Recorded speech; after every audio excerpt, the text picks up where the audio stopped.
میخوایم ببینین چجوری مردم میمیرن، میخوایم ببینین چجوری گونه ها منقرض میشن.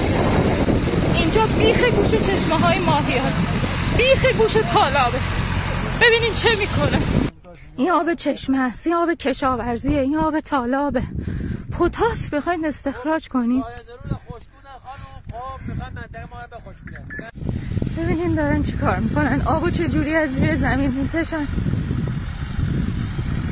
بعد اینجوری پمپاژ میکنن اینجا، بعد میگن مزارع خشکید، مردم سرطان گرفتن، فقیر شدن.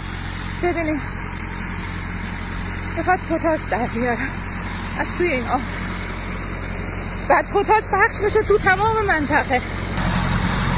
ببینین ته نداره. ببینین این ته نداره. که داره آب میکشه در رشت من یه آبی قناعت ما بیشتر هم ببینین این برا نگاه کنین، کیلومترها دارن این کارو میکنن. پتاس میخوان برداشت کنن، میخوان هممونو بدبخت کنن. ما مردم اینجاییم، صاحب این زمین ها و این سرزمینه.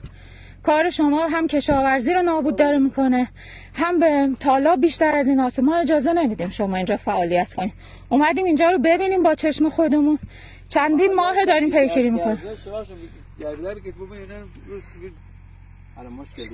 بله اجازه نمیدیم اینجا کار کنیم. ببین یه قطره آب اینجا، بیاین بریم. حاج آقا بیاین. حاج آقا منصوری بیاین بریم. یعنی انصاف ندارید، بچه های منطقه دارن از سرطان میمیرن، آب نیست، کشاورزی داره نابود میشه. انقدر بی‌انصافید شما.